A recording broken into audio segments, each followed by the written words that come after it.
So somebody asked, how do I market my brand when I have no product? This is probably my favorite way to market, to be honest.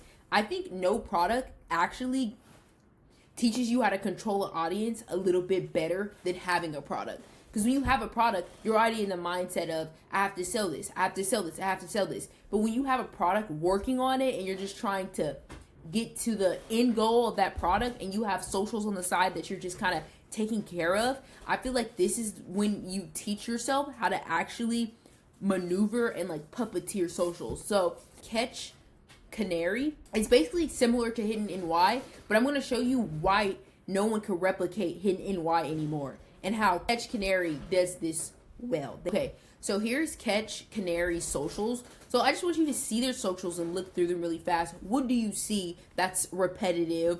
What do you see that they're trying to show the most of? I feel like many of us would automatically see it's cars, fashion, right? So they're really poking at those two things, and those two worlds work together very well. So that's what they're showing the most of. Side note, this video is extremely hard. I'm not gonna lie, if you haven't seen it. Coca-Cola, pippin' Reddies on the British beans, cocaine store to show my make a fucker for it, focus, you can get rich because strollers, paramedic. So I'm gonna show you something. Let's say you don't have any product, but you want to do like a Hidden NY, Catch Canary type vibe. You need a main interest and a sub interest. Again, I've been talking about this for the past week. This is our second week of the Day Media Masterclass vibe. This is how you control. You have a main interest and a sub interest, right? Think of this quickly. So, like I've been saying, you get the customer with interest in things that they love. So in this case, if you don't have any product, you're going to want to get the customer with a main interest and a sub interest. Obviously, for all of us, the sub interest will be, let's say it together, fashion vibes, whatever aesthetic of fashion that you're going for, that's probably going to be your sub interest. But we can't just do fashion. You see, people try to do that too much. And it's like some people's worlds are only based around fashion, but there's a select few, which is not a few. Every human being likes multiple fucking things. What main interest connects to fashion very well? You want to pick a main interest that is under the umbrella of a status symbol. So cars, definitely a status symbol. Fashion, definitely a status symbol. So usually people, like I say all the time, they can't have these things. Most people cannot. Like the fucking Rolls Royce Cullinan. If you show them that Rolls Royce Cullinan and you have your T on with it or surrounding it, what does that do? Something feels tangible.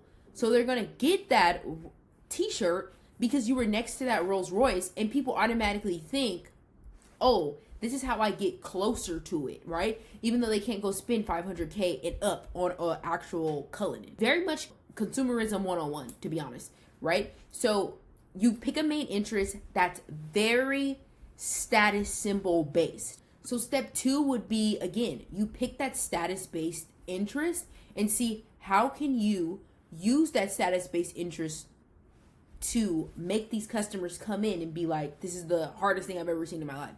You want the status symbol, which technically is the main interest, also could be the activity. You want it to be something that the customer wants to be or likes to look at. That's like your best move for this. They either want to be that or it's like nice for them to look at, right? So you're selling people things they don't have. The only thing that they will have is your brand, because it's like they're touching it. That's like influence. That's why influencers do so well, and why these brands are always trying to push influencers to use their stuff is because the brand understands that the influencer is not touchable, but the brand giving that product to that influencer and the consumer buying it, it makes them touchable. That's literally what it is. And people don't kind of, critical thinking is hard for some, but that's literally what it is. If a girl sees one of their makeup influencers and they're using a lip balm or a foundation, and they say, oh my gosh, this foundation shade is so nice, or whatever the fuck. Not just for the recommendation, but for the consumer to feel like, oh, I have the same routine and vibe as her. right? It's all about connection some way, somehow, because we live in a very lonely world. So my question is, what would be the status symbol interest / activity for your customer? Don't answer this fast. When you answer this, write down a lot of activities that the customer does and see which one is the more luxury activity. Obviously, all of you guys are like shopping, but like not shopping. Which product do they like from when they're shopping? Like, think like that. Don't make shopping, because I know somebody's gonna do that. All of you guys probably thought that. So if you do pick shopping, what product do they like shopping for the most? Is it wellness? Is it bags? Is it backpacks? Is it a perfect t-shirt? Think like that, right? If you're gonna do t-shirts, then you're gonna go into like finding super vintage stores and shops and going through them and seeing cool shit that's in them that you could show your consumer while pushing your brand at the same time. Here's something that affects clothing brand owners too. They try to do Instagram, TikTok, Pinterest, LinkedIn, I don't give a fuck. They try to do all 5 of those at the same time, and always ends up fuzzy. Like, their content strategy becomes fuzzy because they're holding so many things at once. Your best bet is to pick one platform. TikTok, Substack, Instagram.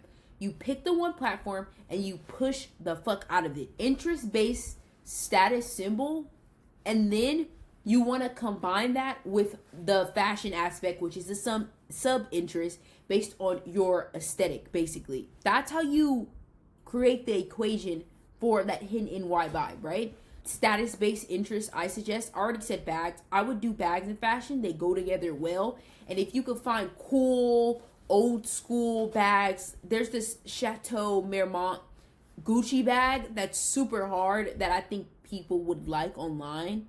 You can even show old school pictures of Pharrell with that big ass Birkin. Just think that it would be a cool vibe to mix together.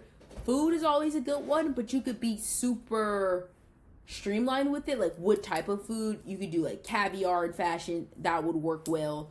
Wellness is also a good one, because wellness and taking care of yourself technically is a status symbol, since most people can't or won't. You're showing products, routines, how to basically dial in. That's a great way to mix with fashion, because there's even like runners fashion now. Like, people are not running with just basic clothes on. They have full fits to go do a 12-mile run. So that's how you have to keep your mindset in that space, right? So the only thing about this strategy is, if you try to do the hidden NY way, it's a little broad. I know they're doing like past, present, future. It's, to me, that's too broad to try to replicate. Like, hidden NY was kind of the first person to do it. So you kind of have to come at it differently. That's why I say come at it with smaller niches to combine it together and create the control that you want. So I hope you guys like this video, and yeah, I'll see you guys tomorrow.